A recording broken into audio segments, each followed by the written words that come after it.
let's talk a little bit about some history, or what, because that seems to be something we do every other week when it comes to Sidney Patrick Crosby. This is the first of many dominoes to fall when it comes to him versus Mario Lemieux. Crosby officially surpasses Mario in assists all time with his 1,034th on Sunday evening on his power play assist to Michael Bunting. Crosby, I will say this, definitely has a flair for the dramatic. It always seems that most of these milestones, not all of these milestones, but most of these milestones occur on home ice.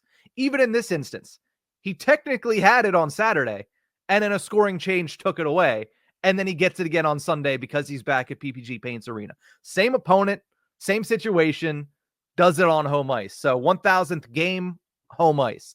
1,000th point, home ice. 500th goal, home ice. 600th goal earlier this season, home ice. And now surpasses Mario Lemieux for all-time lead in assists in Pittsburgh Penguins history, and he does that on home ice as well.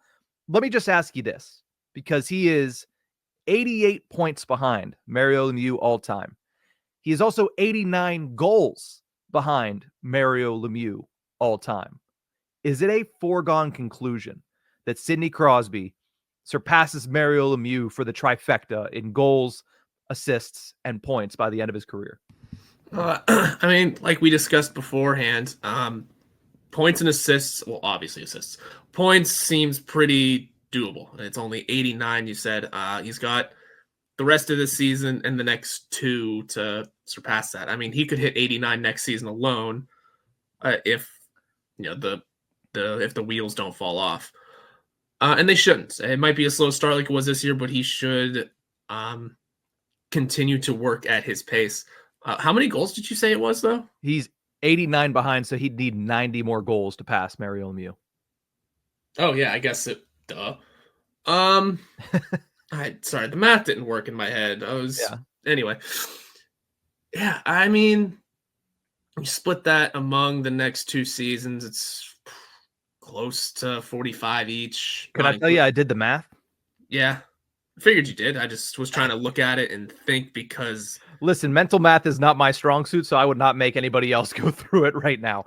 But right now, Sidney Crosby's on pace to score, if he continues the way that he's been going, 11 more goals this season. So you could throw 11 into the rest. Yeah, he only has 10 goals in 35-plus games. So, yikes. Again, on pace to score 11 more. He would need 39 goals per season to pass Mario Lemieux before his next contract is up. Again, we're not 100% sold on the fact that he will be done after that next contract extension is up. But as of right now, that's all he is committed to playing. Mm-hmm. So he would need to be on pace for what he's been doing, 11 more goals this season. Then he'd need to have 39 next year and 39 the following year to catch Lemieux, and then he'd have to throw in one extra one there for him to surpass him.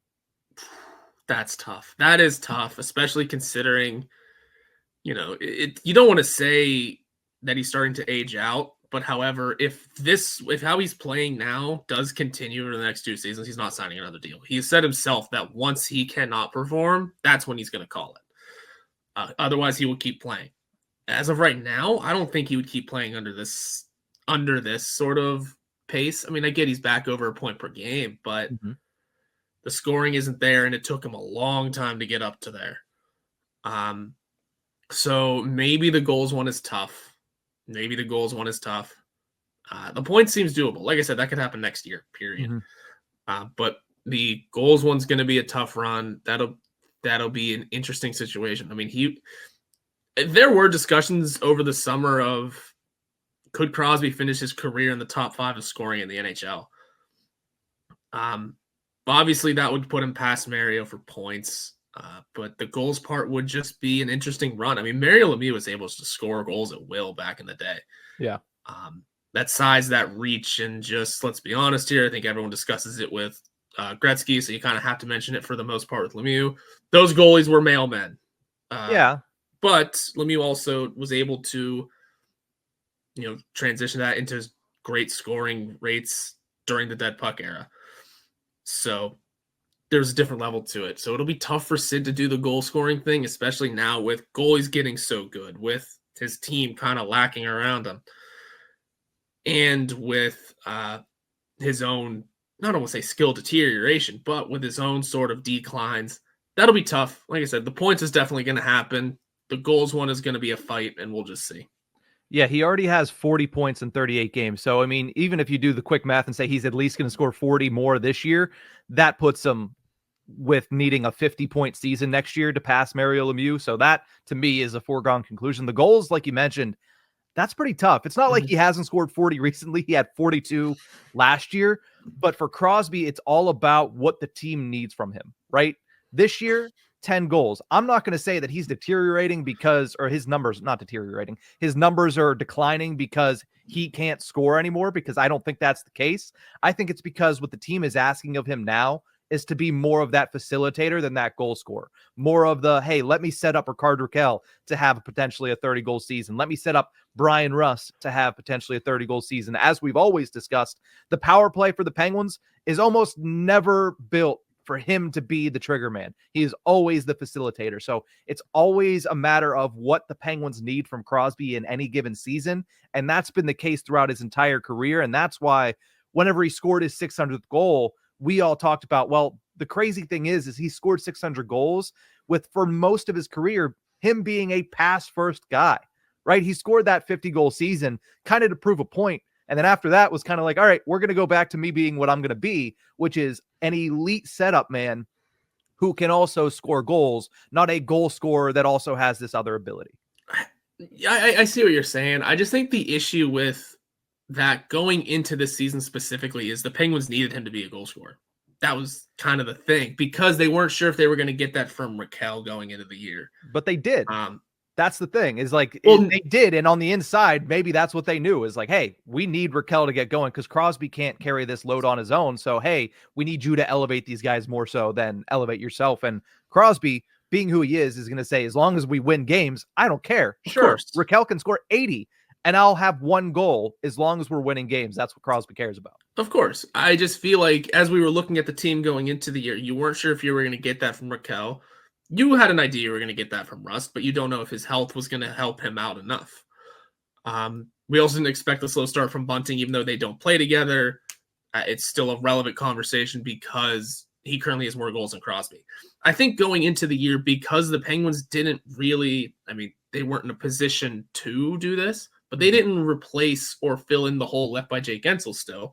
So it was all eyes on Crosby to sort of become the goal scorer that he was last season with 42, and when he picked up the goal scoring pace a little bit after Gensel got injured and then eventually traded. So I think the expectation going into the year, at least, was, Crosby's going to need to come out with a ton of goals early. Now he's got 10 nearing the halfway point of the year. Something wasn't clicking there because through the first couple of games, like I said, through the first couple of weeks, maybe a couple of months, you were expecting Crosby to be the goal scorer. Well, here comes Rickard Rakell with 17. All right, fine. Yeah, now he can turn into, he's the assist man. He is the setup guy, not the trigger man. That's fine. He'll collect his goals. It's coming. Sidney Crosby still does that every now and again. Here comes his takeover game. He puts up 2 and 3 assists or something stupid. Those will still happen, but I think at least heading into the year, it was he needs to be the goal scorer. And that's whenever, like I said, I don't want to say skill deterioration because he definitely still has it. There was just obvious signs of something isn't clicking here because the Penguins needed him to be the goal scorer, and he just wasn't, and still really isn't. Like I said, guys like Rakell, Rust, and Michael Bunting have more than him right now. Again, he'll take it because the Penguins are winning. Yeah. But not what anybody expected. Yeah, he's on pace for 21 goals in 82 games, which would be by far the lowest number of his entire career. But again, he doesn't care about this. Correct.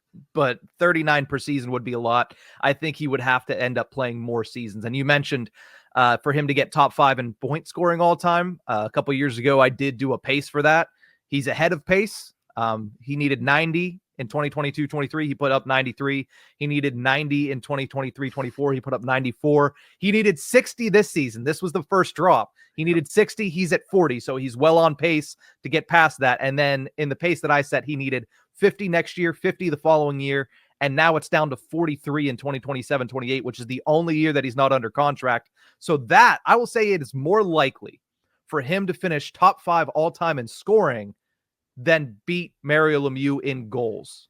Now, again, one might come with the other, but I think you're more likely to see that than the Lemieux thing. Now, they could both happen, but I think that if you're going to hang your hat on one happening here in the next 2 or 3 years, I think it's him finishing the top 5 all time in points. Yeah, throw the money down on that one. And boy, isn't it impressive that Mario Lemieux only played in 915 games. Yeah, that is the also caveat that we haven't mentioned in 10 minutes here, is that Mario Lemieux did it in far less games. I think even Sid said post-game on Sunday, well, I mean, it took me 500 more games or something like that, but it was like 300 and some, but still Lemieux being ridiculous. Yeah. Yeah, I mean, that's just something that needs to be mentioned anytime you bring up Mario's numbers. It's ridiculous. 690 goals in 915 games. I mean, the fact that Sidney Crosby's already played way more games and is going to play way more games and still might not catch him in goals. And we just discussed how good of a goal scorer Sidney Crosby is. Mm-hmm. I mean,